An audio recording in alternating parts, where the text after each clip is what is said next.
जय हिंद प्यारे बच्चों, सीजी बोर्ड प्रिपरेशन में आपका एक बार फिर से स्वागत है। और हम छत्तीसगढ़ बोर्ड परीक्षा 2025 का हम रिवीजन कर रहे हैं। और आज के इस रिवीजन क्लास में हम क्लास 12th बायोलॉजी का चैप्टर नंबर 9 खाद्य उत्पादन में वृद्धि की कार्यनीति को पढ़ने वाले हैं। Strategies for enhancement in food production के बारे में पढ़ने वाले हैं। ये पार्ट नंबर 1 होगा, इसके बाद पार्ट नंबर 2 आएगा, उसके बाद हम चैप्टर नंबर 10 पढ़ेंगे। ठीक है, मुझे उम्मीद है कि आपकी पढ़ाई बहुत अच्छे से चल रही होगी, एग्ज़ाम बहुत पास आ रहे हैं, तो ऐसे में है कि आपको बहुत फास्ट इसको रिवाइज करना है। चलिए हम बिना देरी किए इससे कुछ महत्वपूर्ण क्वेश्चन को पढ़ते हैं। बच्चों, इससे पहले आपसे कुछ सवाल है। आप बताइए, जो खाद्य उत्पादन को बढ़ाने में कार्यनीति को अपनाया जा रहा है, आप इस चैप्टर का नाम पढ़ रहे हैं खाद्य उत्पादन में वृद्धि की कार्यनीति, ऐसी क्या आन पड़ी कि हमको खाद्य उत्पादन करने के लिए हमको कुछ नीति बनानी पड़ रही है।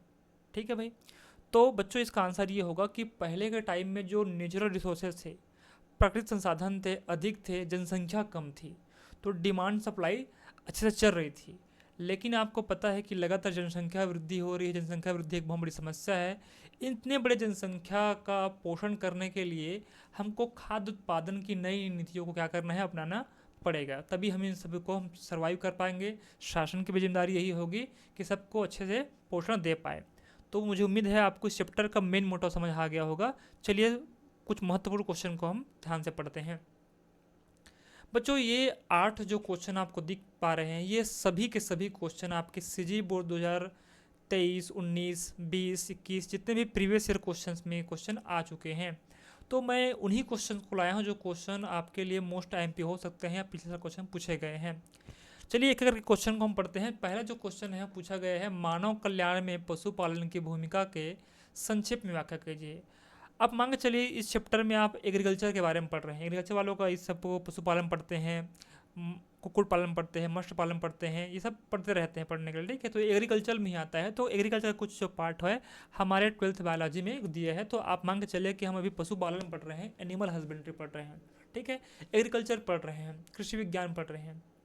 ठीक है, कुछ समय के लिए आप मान लीजिए कि मानव कल्याण में जो पशुपालन है, पशु को जो पालते हैं, उसकी भूमिका का क्या करना है, आपको संक्षेप में व्याख्या करनी है।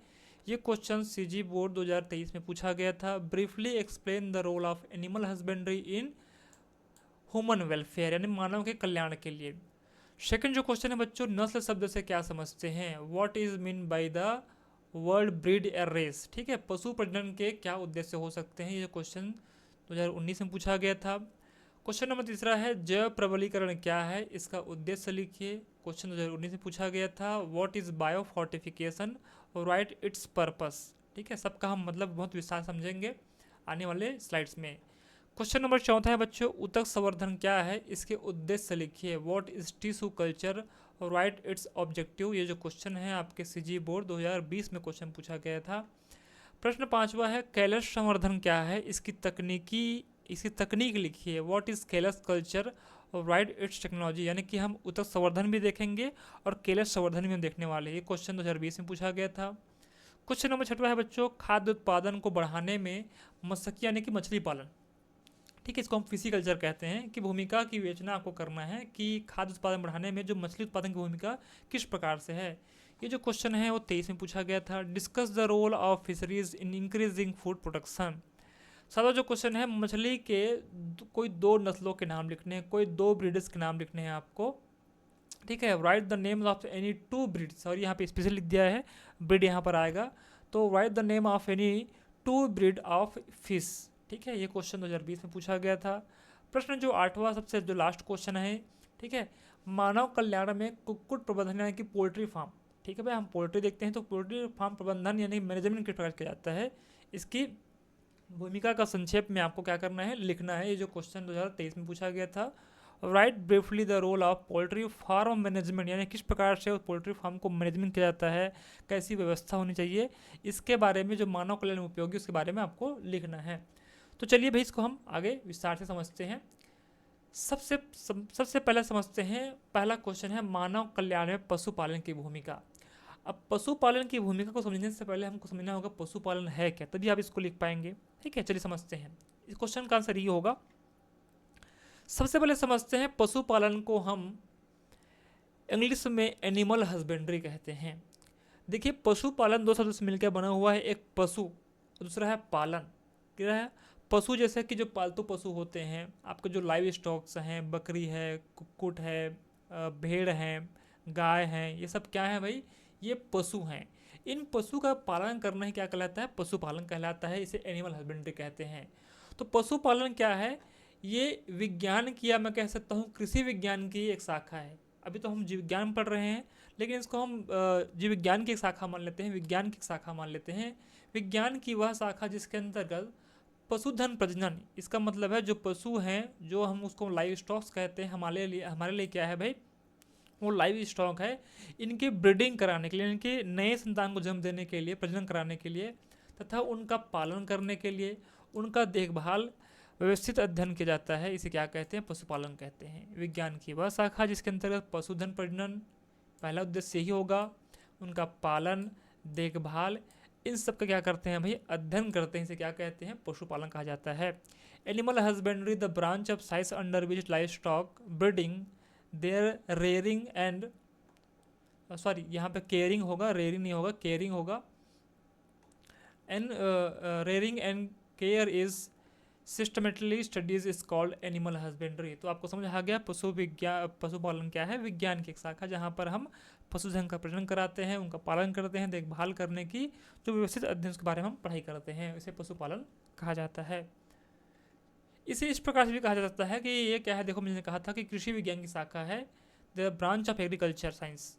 कृषि विज्ञान की वह शाखा जिसके अंतर्गत हम पालतू पशु जैसे कि पक्षी, पालतू पशु जैसे से पक्षी जो हो सकते हैं, जैसे कि भोजन, आवास, श्वास, प्रजनन आदि का क्या करते हैं भाई? अध्ययन किया जाता है। उसे क्या कहते हैं? पशुपालन कहते हैं। कृषि विज्ञान की वह शाखा जिसमें पालतू पशुओं के अलग अलग पक्ष जैसे कि भोजन, आवास, श्वास एवं प्रजनन आदि का क्या करते हैं भाई? अध्ययन करते हैं। उसे क्या कहेंगे? पशुपालन कहते हैं।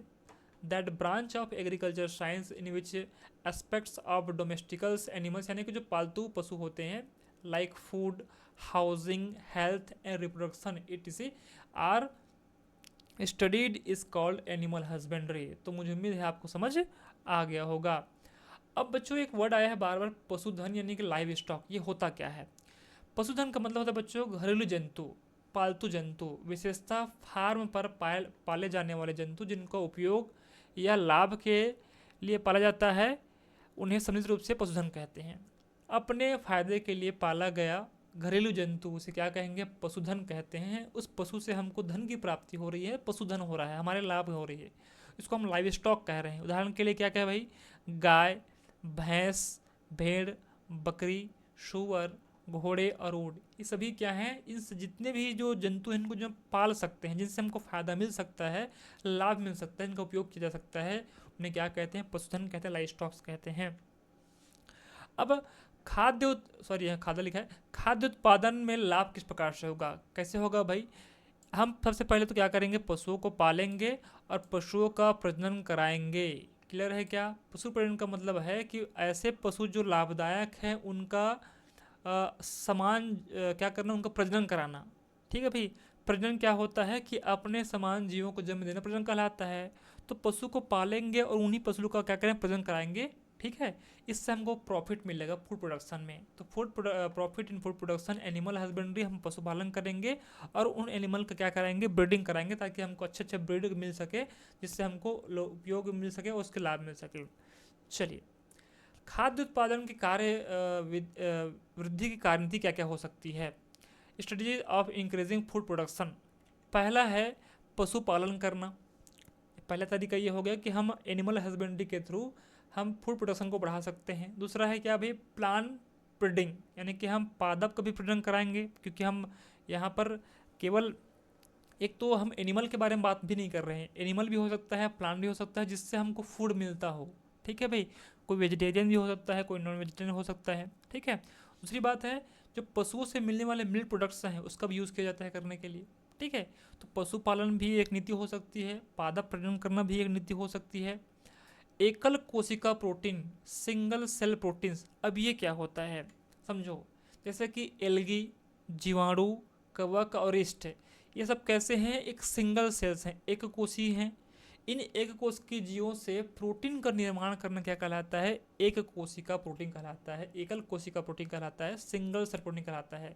मुझे लगता है ये क्वेश्चन आईएमपी हो सकता है आपके 1 या 2 नंबर के लिए कि एकल कोशिका प्रोटीन किसे कहते हैं, समझाइए तो आप समझ जाएंगे कि जो एक कोशिकीय जीव जैसे कि शैवाल, जीवाणु, कवक, ईस्ट, जो एक कोशिकीय जीव हैं, इन जीवों से हमको जब प्रोटीन का निर्माण करना है इसे हम कहते हैं एकल कोशिका प्रोटीन। क्लियर है? चलिए आगे बढ़ते हैं। फिर चौथा जो कार्य थी क्या हो सकती है, ऊतक संवर्धन यानी कि टिश्यू कल्चर्स। हमको पता है कि ग्रुप ऑफ सेल्स मिलकर टिश्यू बनाते हैं। इस टिश्यू का हम लैब में क्या करते हैं, उसको उगाते हैं। देखो, लैब में किसी टिश्यू को उगाना ही कल्चर कहलाता है। किसी संवर्धन माध्यम में रखते हैं, किसी लैब माध्यम में रखते हैं, उसको स्पेशल कंडीशन देते हैं, फेवरेट कंडीशन ग्रो करने के लिए। ठीक है, तो ऊतक संवर्धन ने विभिन्न आयामों की जानकारी दी है। तो इस प्रकार से आपको पहला क्वेश्चन का आंसर आपको मिल गया कि मानव कल्याण में किस प्रकार पशुपालन की भूमिका होती है, तो इस प्रकार से होती है। चलिए भाई, नेक्स्ट जो क्वेश्चन जैसे कि आप देख पा रहे हैं, यही लाइव स्टॉक्स है। आप देख पा रहे हैं बकरी, गाय, मुर्गी या मुर्गा, ठीक है, और क्या है ये भेड़, ये सब क्या है, लाइव स्टॉक्स हैं। इसके अलावा ऊँट वगैरह भी होंगे, बहुत सारे जीव होंगे, आप उसको देख लेंगे, बस समझाने के पर्पज से था ये। चलिए भाई, सेकंड जो क्वेश्चन पूछा गया है 2019 में, एक क्वेश्चन मेरे ख्याल से हो सकता है कि 1 या 2 नंबर का हो क्वेश्चन। ठीक है, नस्ल शब्द क्या है, इसका क्या अभिप्राय है। 2019 में क्वेश्चन पूछा गया था, what is meaning by, I mean by the word breed and race. ठीक है, रेस भी वर्ड यूज़ करते हैं, ब्रीड में हम मेनली ब्रीड वर्ड यूज करेंगे। नस्ल शब्द क्या है, समझते हैं क्या होता है ब्रीड। पशुओं का वह समूह जो वंश यानी कि जीनस, क्लियर है, मैं क्लियर कर देता हूँ, जीनस, पशुओं का वह समूह जो वंश तथा सामान्य लक्षण जैसे कि सामान्य दिखावट, आकृति, आकार, स्वरूपण आदि में कैसा हो, समान हो, एक नस्ल के कहलाते हैं। इसका मतलब ये है कि उनका वंश समान होना चाहिए, जीनस समान होना चाहिए। ठीक है, उसे हम क्या कहेंगे, हम उसको नस्ल कहेंगे। जो कैसे दिखते हो, समान लक्षण वाले हो, दिखावट में समान हो, आकृति समान हो, उनका आकार समान हो, वो बाहर से दिखते कैसे, स्वरूपण उसमें समान हो, इसे हम ब्रीड कहते हैं। ए ग्रुप ऑफ एनिमल्स यानी कि group of animals which are similar in ancestor, यानी कि जो उनके जो वंशज थे वो समान थे, है ना, and general characteristic like general appearance, shape, size, conformation extra is called breed. I hope आप समझ गए होंगे। चलिए कुछ देखते हैं, कुछ पशु हैं, उनकी कुछ नस्लें हैं। इधर पशु, इधर नस्ल है। पहला देखते हैं हम गाय की पशु, गाय के रूप में देखते हैं पशु। तो एक इसका नस्ल है साहिवाल। भारत की श्रेष्ठ मिल्च ब्रीड होती है। मिल्च ब्रीड कहने का मतलब है डेयरी एनिमल्स, ऐसे एनिमल्स जिससे अधिक से अधिक मिल्क प्रोडक्शन होती है, मिल्क प्राप्त होती है, उसे हम क्या कहते हैं, मिल्च ब्रीड कहते हैं। तो जो साहिवाल है, एक नस्ल है गाय का, जो भारत की जो श्रेष्ठ मिल्च ब्रीड होती है, डेयरी एनिमल्स होती है। फिर है HF, इसको हम होलिस्टियन फ्रिजियन कहते हैं, HF इसको शॉर्ट फॉर्म में कहते हैं। ठीक है, कभी कभी इसका नाम पढ़े होंगे, HF नस्ल का ये गाय है।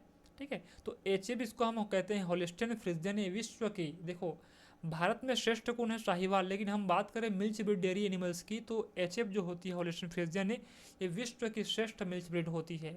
उसी प्रकार जो जर्सी गाय होती है वो उन्नत प्रजनन नस्ल होती है। फिर आते हैं भैंस की ओर, ये मुर्रा, जाफराबादी, इन नस्लों के नाम हैं। फिर आते हैं भेड़ के बारे में, भेड़ जो होती है मेरिनो, बीकानेरी, हिसार डायल, पाटनवाड़ी। फिर है बकरी, कश्मीरी पश्मीना। ठीक है, फिर है मुर्गी, असील और वाइट लेग हॉर्न। ये क्या हैं, ये कुछ पशु हैं जो हमारे लाइव स्टॉक्स हैं, और उनके अलग अलग क्या हैं भाई, नस्ल आपको देख पा रहे हैं।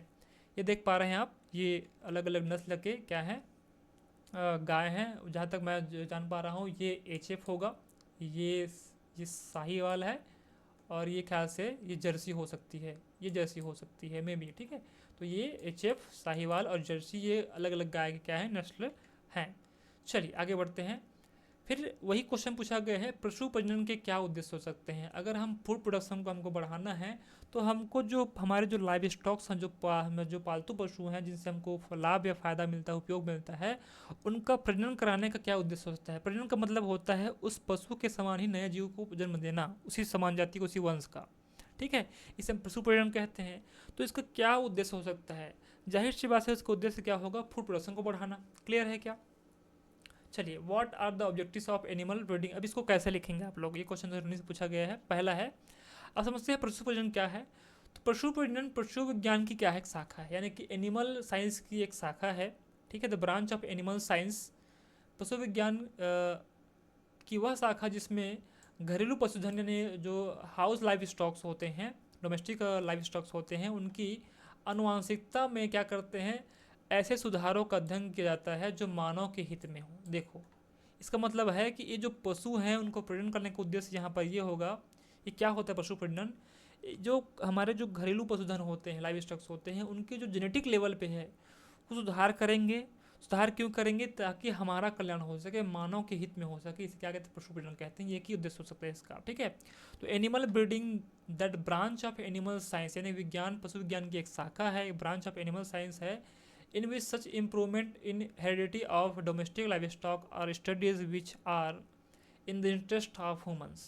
ठीक है, चलिए, पशु प्रजनन के क्या उद्देश्य हैं, 4-5 उद्देश्य आप लिख कर आ जाएंगे। पहला उद्देश्य क्या है, पशु उत्पादन को बढ़ाना, इंक्रीजेज एनिमल प्रोडक्शन, क्योंकि जब एनिमल प्रोडक्शन होगा तो फूड का भी प्रोडक्शन होगा, क्योंकि एनिमल से हमको फूड मिल रहा है। ठीक है, सेकंड क्या है भाई, रोग प्रतिरोधी पशुओं का विकास करना, development of disease resistance animal. अब ठीक है भाई, हमको फूड प्रोडक्शन को बढ़ाना है तो हमको एनिमल प्रोडक्शन बढ़ाना होगा। अब एनिमल को हमको कैसे लाना है, एनिमल ऐसा हो जो कम से कम बीमार हो, रोगों से लड़ने की क्षमता उसकी अधिक हो, ऐसे पशुओं का हमको क्या करना है, विकास करने हैं। अब विकास कैसे होगा, ये पशु प्रजनन के द्वारा होगा, पशु विज्ञान की शाखा द्वारा होगा, जहाँ पर उनके अनुवांशिकता में कुछ फेरबदल कर सुधार करके हमारे हित के लिए सुधार करेंगे, और ऐसे पशुओं का डेवलपमेंट कराएंगे जो डिजीज रेजिस्टेंट एनिमल हो, यानी रोगों से लड़ सकता है। दूसरा उद्देश्य आपको समझ आ गया होगा। फिर क्या है, अधिक व्यापक क्षेत्र हेतु अनुकूलन के लिए, to adapt to wider area. इसका मतलब ये है कि भारत के अगर किसी भी हिस्से में अगर उस विशेष प्रकार के नस्ल के अगर पशु को हम उपयोग में लें तो वो उस वातावरण के अनुसार अपने आप को एडॉप्ट कर सके और हमको फूड प्रोडक्शन अच्छे से दे सके। ठीक है, तो ऐसे भी हमको, इसलिए हम कहते हैं नहीं कि ये हाइब्रिड किस्म का है। ठीक है, ये अच्छा नस्ल का है, इसका दूध का प्रोडक्शन अधिक होता है, तो अधिक व्यापक अनुकूलन के लिए इसका उद्देश्य हो सकता है। ठीक है, फिर चौथा क्या है भाई, पशु उत्पादन के वांछित गुणों में सुधार करना, improvement in desired qualities of animal product. Clear है क्या, पशु उत्पाद कहने का मतलब ये है जो हम पशुपालन कर रहे हैं और उन पशु से जो हमको, जैसे कि दूध वगैरह हो गया, मक्खन घी जो भी हम बनता है, पशु से जो भी कुछ बनता है, मीट हो गया, चिकन हो गया, एग्स हो गए, ये क्या है, पशु के उत्पाद हैं, यानी एनिमल्स के प्रोडक्ट हैं। अब उस एनिमल प्रोडक्ट से सपोज कीजिए मिल्क में प्रोटीन की मात्रा बढ़ानी है या फिर पनीर बनानी है, कुछ और भी करने के लिए, तो उन पशु उत्पाद के जो प्रोडक्ट हमको मिलते हैं, एनिमल के जो प्रोडक्ट, उनमें कुछ सुधार करने के लिए भी क्या होता है, पशु प्रजनन का काम लाया जाता है। इसका उद्देश्य हो सकता है। ठीक है, जैसे कहते हैं कि अच्छे नस्ल की गाय है, इसका मतलब क्या है कि प्रोडक्शन अधिक होगा, इसका अच्छे क्वालिटी की दूध होगी उसमें, इस प्रकार से। पांचवा है, पशु अधिक से अधिक मात्रा में दूध उत्पादन करे। यही तो हमारा मेन मुद्दा है कि अगर हमको बहुत जनसंख्या बढ़ रही है, जनसंख्या में खाद्य उत्पादन को पूर्ति करने के लिए, हमको खाद्य उत्पादन को बढ़ाने के लिए पशु को क्या करेंगे, अधिक से अधिक मात्रा दूध उत्पादन करने के लिए क्या प्रकार पशुपालन उसमें करेंगे। ठीक है, the animal should produce milk in maximum quantity, quality नहीं क्वान्टिटी, क्वालिटी तो होगा ही होगा, क्वान्टिटी पे ज़्यादा जोर दिया गया ताकि बहुत सारी जनसंख्याओं की पूर्ति हम कर सकें। छठवा है, दूध में वसा की प्रतिशत में वृद्धि हो, increases the percentage of fat in milk. ठीक है, जरूरी अब एकदम से मिल्क आ रहा है लेकिन मिल्क में कुछ है नहीं तो कोई काम का नहीं, तो इसमें मिल्क में जो वसा की मात्रा है उसको बढ़ाना भी एनिमल ब्रीडिंग का क्या है, उद्देश्य है। एनिमल ब्रीडिंग कहने का मतलब ये है कि घरेलू पशुधन का अनुवांशिकता यानी कि उनके जीन में छेड़छाड़ करके हमारे अपने हित के लिए उसमें क्या करना है भाई, सुधार करना, क्या कहलाता है, पशु प्रजनन कहलाता है। तो ये जो 5-6 पॉइंट हैं आप इसको लिख कर आ जाएंगे, लगभग 6 पॉइंट दिया हूँ, 6 पॉइंट इसको याद कर लेंगे, बहुत ईजी पॉइंट्स हैं। 4-5 पॉइंट आप जो भी क्वेश्चन दिया रहेगा, जितने मार्क्स का क्वेश्चन रहेगा आप उसको लिख कर आ जाएंगे। ठीक है, चलिए आगे बढ़ते हैं नेक्स्ट क्वेश्चन। थर्ड जो क्वेश्चन है पूछा गया है, जैव प्रबलीकरण क्या है, इसका उद्देश्य लिखिए। ये जो क्वेश्चन है छत्तीसगढ़ 2019 में पूछा गया था, what is bio fortification, right it purpose, यानी कि जैव प्रबलीकरण। ठीक है, जैविक पदार्थों का प्रबलीकरण इसका उद्देश्य भी क्या है। चलिए समझते हैं कि सबसे पहले समझते हैं कि जैव प्रबलीकरण किसे कहेंगे। अब हम एक और पढ़ ली थे फूड प्रोडक्शन के लिए कि क्या करते हैं हम भाई, एनिमल में हम ब्रीडिंग करा रहे हैं किसके लिए, ताकि हमको हाई क्वालिटी में क्या हो सके, फूड प्रोडक्शन हमको मिल सके। लेकिन हम क्रॉप्स में, प्लांट में ब्रीडिंग कराएंगे ना, तो भी क्या है, जैविक हैं।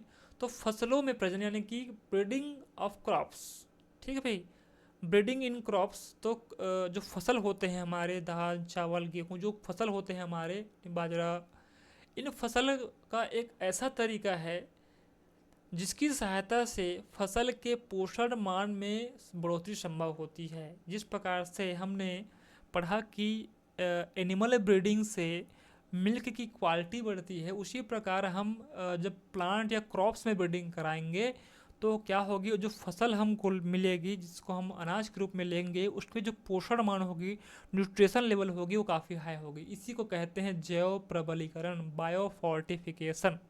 क्लियर है क्या।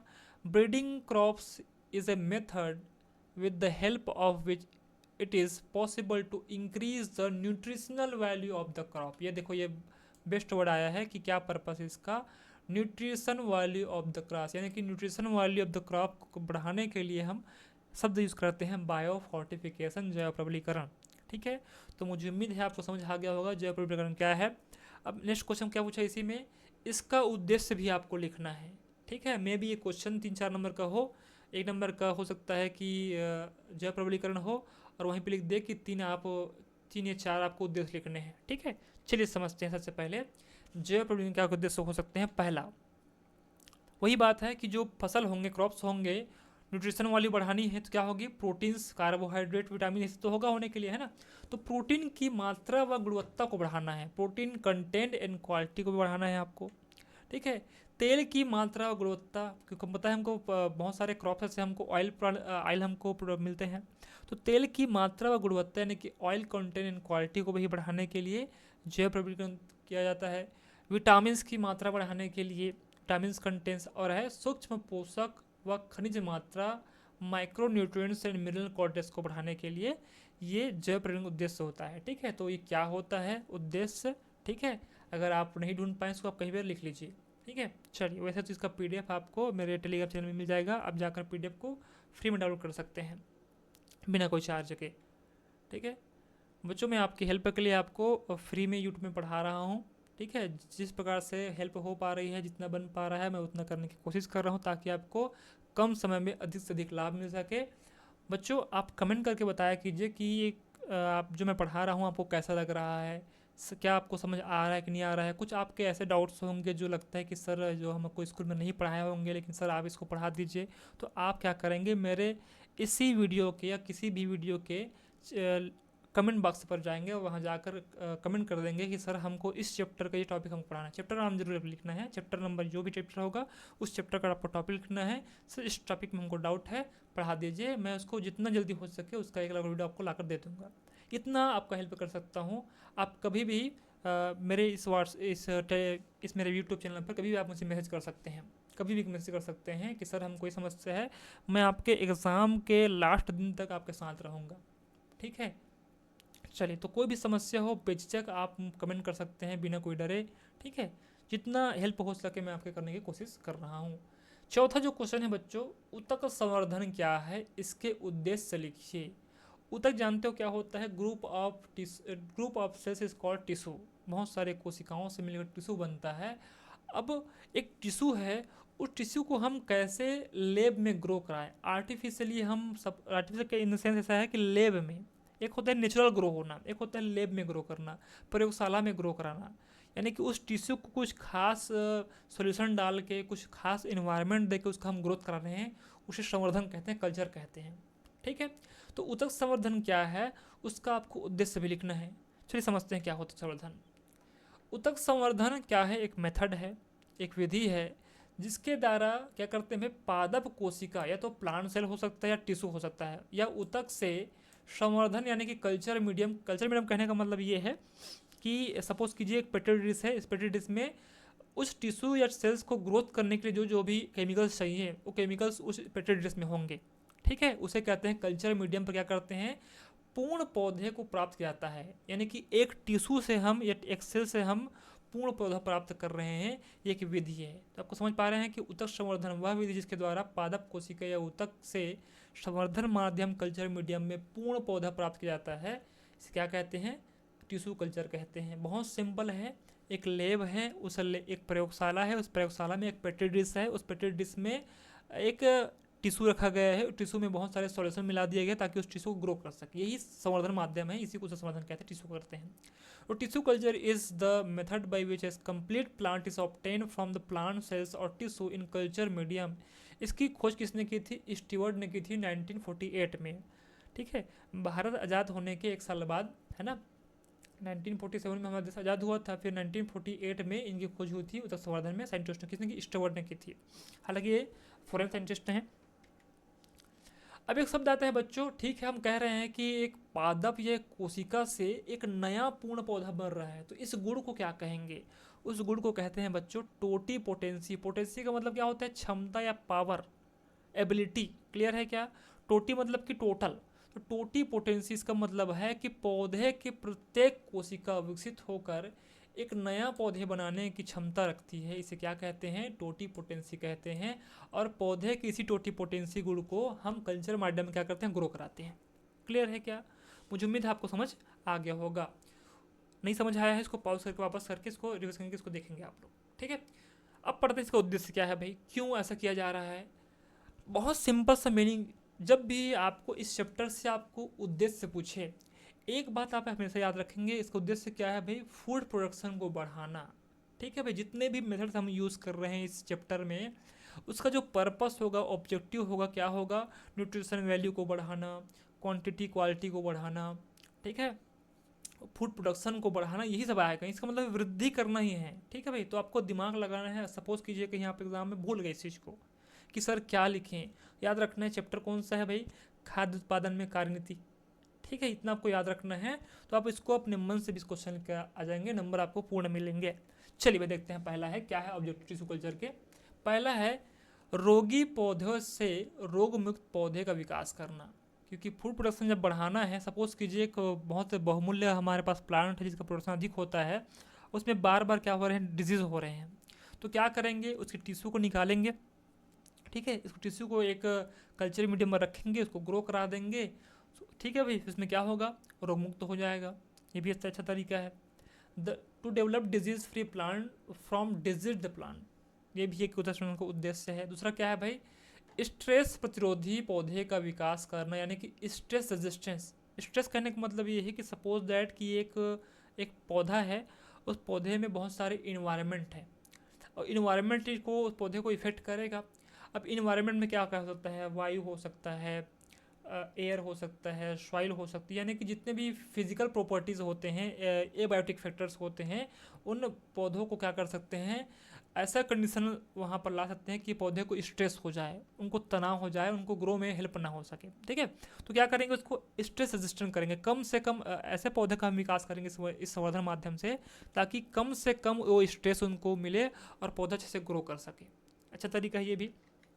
Development of stress resistant plant. आगे बढ़ते हैं। तीसरा है बच्चों ट्रांसजेनिक पौधे का संवर्धन करना। अब ये जो ट्रांसजेनिक वर्ड है, हम आने वाले जब चैप्टर पढ़ेंगे उसमें पढ़ेंगे। ट्रांसजेनिक को बहुत सिंपल समझना है कि सपोज कीजिए कि एक पौधे का जो जीन है काफ़ी अच्छा है, उस जीन को हम उठाकर उस ऐसे पौधे पर जो बहुत काम कर नहीं, उसमें हमको उगाना है उस चीज़ को। ठीक है, तो क्या करेंगे? हम एक पौधे दूसरे पौधे में जीन को ट्रांसफ़र कर रहे हैं, तो ट्रांसजेनिक इसका मतलब है ट्रांसफ़र कर रहे हैं जीन का किसी पौधे में, इसको कहते हैं ट्रांसजेनिक या जेनेटिक मॉडिफाइड ये बोलते हैं, है ना। ट्रांसजेनिक या पाराजेनिक भी इसको बोलते हैं बोलने के लिए। ट्रांसजेनिक पौधे का क्या करते हैं? संवर्धन करते हैं, कल्टीवेशन ऑफ ट्रांसजेनिक प्लांट, जिसको हम आने वाले चैप्टर में अच्छे से पढ़ेंगे, अभी इसको स्किप करते हैं। फिर क्या है? प्रजनन चक्र के पूर्ण होने में लगने वाले समय को कम करना। बच्चों हर एक प्लांट की अपनी अपनी रिप्रोडक्टिव साइकिल्स होती हैं, उनको कंप्लीट होने में टाइम लगता है, लेकिन हम कुछ ऐसे पौधे को ग्रो करेंगे जो कम से कम समय में अपने प्रजनन चक्र को क्या कर सकता है, वो प्रजनन चक्र कहने का मतलब ये है कि वो फला फूला, फूल खिला, फिर नए बीज आए, फिर फला फूला, इस प्रकार से जो चक्र चलता रहता है इसको हम बोलते हैं प्रजनन चक्र बोलते हैं। एक पौधे से दूसरे पौधे नए आने में नया चक्र लगता है, समय लगता है। तो हमको कम समय में अधिक उत्पादन चाहिए, तो क्या करेंगे, ऐसे पौधे का हम उपयोग करेंगे जिनका प्रजनन चक्र बहुत कम हो। ठीक है, reducing the time taken for completing of the reproductive cycles. ठीक है, चलिए पांचवा है आर्थिक रूप से महत्वपूर्ण पौधों। अब इसका मतलब क्या है, इसमें मसाले भी हो सकते हैं, कुछ मेडिसिनल प्लांट भी हो सकते हैं, औषधि प्लांट्स हो सकते हैं जो बहुत काम के हैं, इसको कहते हैं आर्थिक रूप से महत्वपूर्ण पौधे। ठीक है, तो जो हमको इकोनॉमिक रूप से सशक्त बनाते हैं इसको हम कहते हैं आर्थिक रूप से महत्वपूर्ण पौधों को कम समय में अत्यधिक संख्या में निर्मित करना है। इसका मतलब ये है कि समय भी कम लगे और उसको अच्छे से क्वालिटी भी अच्छा हमको मिल सके। ठीक है, ये संवर्धन माध्यम का खासियत होती है। To produce economical important plant in large number in a short period of time. ये क्या है भाई, आपके उत्तक संवर्धन है। उत्तक संवर्धन के आपके 4-5 उद्देश्य हैं, इसको आप याद कर लेंगे, समझ लेंगे, एग्जाम में कहीं आ गए इसको लिख लेंगे। चलिए आगे बढ़ते हैं। फिर बच्चों दूसरा वर्ड आया है केलस संवर्धन। क्या है, इसकी तकनीक लिखिए। ठीक है, तो अभी हमने पढ़ा उत्तक संवर्धन, सर हमको समझ आ गया। अब ये केलस संवर्धन क्या है, ये एक नया वर्ड है तो वही संवर्धन कल्चर, इसका समझ गया कि लैब में कुछ कुछ हो रहा है। ठीक है, इसका तकनीक या टेक्नोलॉजी पूछा है, किस प्रकार से होता भी पूछा है, बड़ा क्वेश्चन है। तो बच्चों इसका जो टेक्नोलॉजी है आपको बुक का पेज नंबर आपको बता दूंगा लास्ट में वीडियो का। ठीक है, इसका जो तकनीक है आपको बुक में आपको देख के लिखना है, मैं समझा दूंगा डायग्राम से, तकनीक को आपको खुद से लिखना है। कैलस संवर्धन क्या है समझते हैं। What is the callus culture, right it's technology, क्या इसकी विधि है। चलिए भी समझते हैं क्या है संवर्धन। पादप उतक संवर्धन के क्रम में, इसका मतलब है कि हम उतक संवर्धन के ही क्रम में चल रहे हैं, उतक संवर्धन के अंदर ही हम कैलस संवर्धन करते हैं, इतना याद रखिए। उतक संवर्धन एक बड़ा रूप है, उसी के क्रम में, ठीक है भाई, जो पादप उतक होता है यानी कि जो टिश्यू कल्चर होता है उसी के अंदर में एक वर्ड आता है कैलस संवर्धन, उसी के क्रम में चलता है। तो एक शब्द होता है सरोप यानी एक्सप्लांट। तो पादप उतक संवर्धन के क्रम में सरोप यानी कि एक्सप्लांट के कोशिकाओं द्वारा ऑक्सिन तथा साइटोकाइनिन, ये फाइटो हार्मोन्स हैं, यानी कि जो पादप के हार्मोन, जिस प्रकार से हमारे बॉडी में हार्मोन्स बनते हैं ना, वैसे ही प्लांट के भी हार्मोन्स होते हैं, उनको हम फाइटो हार्मोन्स कहते हैं। ठीक है, या फाइटोक्रोम कहते हैं कभी कभी। इसको ऑक्सिन और साइटोकाइनिन की उपस्थिति में तथा काई की स्थिति, यानी कि उसके जो काई कहने का मतलब ये है कि उसके जड़ तना और क्या है भाई, जड़ तना पत्ती। ठीक है, उसकी काई की स्थिति में होने पर कोशिकाओं के असंगठित समूह के रूप में कैलस का निर्माण होता है तथा यह प्रक्रिया कैलस संवर्धन कहलाती है। ठीक है, यानी कि कोई एक पौधा है, उस पौधे का काई का भाग है जहाँ पर कोई असंगठित समूह की कोशिकाएं हैं, उन कोशिकाओं में से एक एक्सप्लांट निकालेंगे, उस प्लांट को हम ऑक्सिन साइटोकाइनिन से उपस्थिति में क्या करेंगे, ग्रो कराएंगे। ठीक है, इसे हम कैलस संवर्धन कहते हैं। चलिए समझते हैं इसको। अब इस प्रकार से देख पा रहे हैं, ये कैलस संवर्धन हो रहा है, ये खैर डायग्रामेटिक है, समझाने के लिए है। ये देखो, ये मीडियम कल्चर मीडियम है, इसको देखो ग्रो किया जा रहा है लैब में, ये लैब पूरा बना हुआ है, साइंटिस्ट है। ठीक है, इस प्रकार से देखो एक्सप्लांट लेकर इस पौधे को हम ग्रो कर रहे हैं इस मीडियम के माध्यम से, लैब में ऐसे रखते हैं ताकि इसको देखो इन्वायरमेंट मिल रहा है। ठीक है, देखो यहाँ पे हल्का हल्का पोर दिख रहा है आप लोगों को। ठीक है, ये जो डब्बा आपको दिख रहा है, इस डब्बा को हम मीडियम मार रहे हैं। ठीक है, इस मीडियम देखो पोर, ताकि एयर आ सके, क्योंकि है यहाँ पे CO2 भी मिलना बहुत जरूरी है इनको, और इससे ऑक्सीजन प्रोड्यूस होगा होने के लिए। ये कल्चर मीडियम में किया जा रहा है। In the course of plant tissue culture, है ना, callus is form in the form of an organized group of cells by the cell of the explant in the presence of auxin cytokinins and in a vegetative state, and this process is called callus culture. चलिए भाई, ये तो हो गया समझने वाली बात। अब इसको समझते हैं डायग्राम से। बच्चों ये जो डायग्राम है आपके 12th बायोलॉजी बुक के चित्र क्रमांक 9.9 में, है ना, चैप्टर नंबर 9 का मिल जाएगा।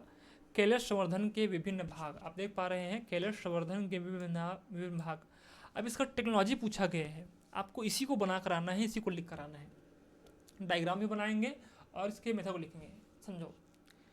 अब देखो मैं बोला हूँ एक्स प्लांट क्या है भाई, एक्स प्लांट कहने का मतलब ये है कोई भी पौधे का वेजिटेटिव पार्ट, चाहे वो रूट हो, चाहे तना हो, चाहे पत्ती हो, रूट, लीफ एंड स्टेम, इसको हम एक्स प्लांट कहेंगे। सपोज दैट कि ये एक गाजर जैसे दिख रहा है या मूली जैसे दिख रहा है आप लोग को, ठीक है, तो वॉशिंग ऑफ रूट ये एक्स प्लांट के रूप में काम कर रहा है। सबसे पहले क्या करेंगे, ये जो एक्सप्लांट रूट आपको दिख रहा है इसको हम वॉश करेंगे, धोएंगे अच्छे से। फिर क्या करेंगे, एक उपकरण की हेल्प लेकर क्या करेंगे, कटिंग इनटू पीस। इस पीस मतलब होता है छिलका, यानी कि इस रूट के छिलके को हम कट करेंगे इस प्रकार से। देखो हम कट कर रहे हैं, ये छिलका आपको दिख रहा है, क्लियर है क्या। इस रूट को हम वॉश करेंगे, धोएंगे अच्छे से इसको, और धोने के बाद क्या करेंगे, इनके जो छिलका होता है पीस को हम कट करके बाहर निकाल लेंगे, ठीक है। और एक बीकर लेंगे, क्या लेंगे, ये बीकर है, आपको पता है बचपन से पढ़ते आ रहे हैं, ठीक है, केमिस्ट्री में पढ़ते हैं ना बीकर। बीकर में क्या लेंगे, हम वाटर लेंगे। पहले हम सिंपल वाटर लेंगे, बाद में समझेंगे डिस्टिल्ड वाटर क्या होता है। पहले हम सिंपल वाटर लेंगे, इस जो छिलका इसको यहाँ डाल देंगे, इसको हम वॉश करेंगे, वॉशिंग ऑफ पीस, यानी कि हम यहाँ पर क्या कर रहे हैं, छिलके को क्या कर रहे हैं, धो रहे हैं। यहाँ पर हमने रूट को धोया, इनके क्या किया भाई, छिलके को निकाला, पीस को निकाला, एक बीकर लिया, बीकर में क्या किया हमने, इस छिलके को डाल दिया, इसका हम धो रहे हैं। फिर क्या करेंगे, एक एक दूसरा बीकर लेंगे, क्लियर है क्या, एक दूसरा बीकर लेंगे, और इस बीकर में वाटर होगा, लेकिन कैसा होगा, ये डिस्टिल वाटर होगा। डिस्टिल वाटर कहने का मतलब ये होगा बच्चों कि प्योर वाटर, जिसमें किसी प्रकार की अशुद्धियाँ ना हो, ठीक है। जो नॉर्मल वाटर होता है उसमें बहुत सारी मिलावट होती है, शुद्धियाँ होती हैं, ठीक है। तो सबसे पहले तो हम छिलके को नॉर्मल वाटर से धोएंगे, उसके बाद दूसरा बीकर लेंगे, beaker number first, beaker number second, क्या करेंगे, इस छिलके को वापस यहाँ पर डालेंगे। अब यहाँ पर क्या करेंगे, डिस्टिल वाटर से धोएंगे इसको। क्यों धोएंगे डिस्टिल वाटर से, क्योंकि वॉशिंग थ्रू डिस्टिल वाटर धोएंगे जिससे क्या होगा भाई, जो सरफेस स्टाइलाइजेशन होगा। इसका मतलब ये है कि जो उसके जो सरफेस होंगे वो कैसे होंगे, रोगाणु मुक्त हो जाएंगे, क्लियर है क्या। यानी किस प्रकार से उसमें कोई माइक्रो ऑर्गेनिज्म ना हो, इसलिए हम इसको डिस्टिल वाटर से धो रहे हैं। फिर क्या डालेंगे, इसमें सोडियम हाइपोक्लोराइड सॉल्यूशन डालेंगे, देखो, ठीक है, इसमें क्या डालेंगे, सोडियम हाइपोक्लोराइड सॉल्यूशन डालेंगे, ठीक है। फिर क्या करेंगे, डिस्टिल वाटर को धो देंगे, ठीक है। फिर क्या होगा, ये जो एक्सप्लांट है, कटिंग ऑफ मेरिस्टेमेटिक जोन, यानी इसको हम कहते हैं प्रभावी जोन, प्रविभाजित जोन, ठीक है। इस छिलके के मेरिस्टेमेटिक जोन, यानी देखो इस छिलके का एक ऐसा भाग होगा जहाँ पर ग्रोथ करने की क्षमता होती है, यानी कि उस छिलके, उस पिल्स के वह भाग जहाँ पर ग्रोथ, सेल्फ डेवलपमेंट या सेल डिवीज़न करने की क्षमता अधिक होती है, उस भाग को कहते हैं मेरिस्टेमेटिक जोन, प्रविभाजित जोन कहते हैं। तो क्या करेंगे, यहाँ से कट करेंगे उस छिलके के भाग को, कट करके देखो हम बाहर निकाले, इसे हम एक्सप्लांट कर रहे हैं, क्लियर है क्या। इसे हम क्या कर रहे हैं, एक्सप्लांट कह रहे हैं, क्लियर है क्या। फिर से क्या करेंगे, एक्सप्लांट निकाल कर इसको करेंगे, क्या करेंगे, इनोक्यूलेशन करेंगे। इनोक्यूलेशन का कहने का मतलब है इसको हम विशेष टेम्परेचर देंगे, ठीक है। कैसे करेंगे भाई, एक लेंगे कोनिकल फ्लास्क, ये बीकर है, ये कोनिकल फ्लास्क है। अगर आप केमिस्ट्री ध्यान से पढ़े होंगे तो पता होगा, इसको हम कोनिकल फ्लास्क कहते हैं। और ये क्या है आपका, ये बीकर है। तो क्या करेंगे, इस कोनिकल फ्लास्क को हम कल्चर मीडियम में रखेंगे। इसका मतलब है कि वह इन्वायरमेंट इसको देंगे ताकि जो एक्सप्लांट हमने जो प्राप्त किया है, जहाँ से ग्रोथ होना संभव है, इसको हम एक कोनिकल फ्लास्क लेंगे, इसमें कल्चर मीडियम में रखेंगे, इसको हर वो संभव चीज़ देंगे जो इसको ग्रोथ कर सकता है। ऊपर में कुछ इस प्रकार से हमें डाल दें ताकि यहाँ पर कोई बैक्टीरिया यहाँ पर आ ना सके, ठीक है, ग्रोथ ना कर सके। तो culture incubate and 25 degree Celsius, इतने तापमान पर क्या करेंगे, हम 6 से 8 वीक्स के लिए इसको रख देंगे। फिर देखो इस जो एक्सप्लांट से देखो न्यू कैलस या न्यू पौधा क्या हो रहा है, यहाँ पर एक न्यू कैलस हमको प्राप्त हो गया। इसे कहते हैं कैलस संवर्धन या इसके विभिन्न चरण, ठीक है। तो मुझे उम्मीद है आपको कैलस संवर्धन समझ आ गया होगा, कैसे किया समझ आ गया होगा। समझ नहीं आया है तो प्लीज़ इस वीडियो को पॉज करें, इसको हल्का से रिवाइज करें, इसको फिर से दोबारा देखें, वीडियो लंबा हो सकता है, ठीक है। चलिए भाई, तो आपको पसंद आया होगा तो प्लीज़ इस वीडियो को आपको लाइक करना है, शेयर करना है, सब्सक्राइब करना है, अपने दोस्तों को शेयर करना है। कम से कम लाइक जरूर कीजिए और कमेंट जरूर कीजिए, बताइए कि आपको कैसा लगे ये वीडियो, ठीक है। चलिए मिलते हैं। अच्छा, उससे पहले है कि जो ये बुक है, बुक का पेज नंबर 384 384 जो आपका बुक का जो पेज है वहाँ पर डायग्राम आपको मिल जाएगा, डायग्राम ही मिलेगा और इसका जो टेक्निक है वो भी आपको मिल जाएगा यहाँ पर। ठीक है, चलिए तो thank you very much video को अंत तक देखने के लिए। इसका जो पीडीएफ है आपको टेलीग्राम चैनल है मेरा, वहाँ पर जाकर आप डाउनलोड कर लेंगे, लिंक डिस्क्रिप्शन बॉक्स में मिल जाएगा। उसके अलावा मेरा एक व्हाट्सअप चैनल है, वहाँ पर जाएंगे सीजी बोर्ड प्रिपरेशन करके आप फॉलो कर लेंगे डेली अपडेट्स के लिए, वीडियो के लिंक्स के लिए। इसका जो लिंक है डिस्क्रिप्शन में को दे दूँगा। तो अगर आप सर्च कर रहे हैं यूट्यूब में मेरे चैनल को तो आप लिख सकते हैं सीजी बोर्ड प्रिपरेशन, आपको वैसे तो स्क्रीन में आपको दिख रहा होगा, आप सर्च करेंगे बिना स्पेस दिए आपको मिल जाएगा। फिर थैंक यू नवोद बुक 12th बायोलॉजी। मिलते हैं चैप्टर नंबर 9 का पार्ट 2 पे, तब तक के लिए धन्यवाद।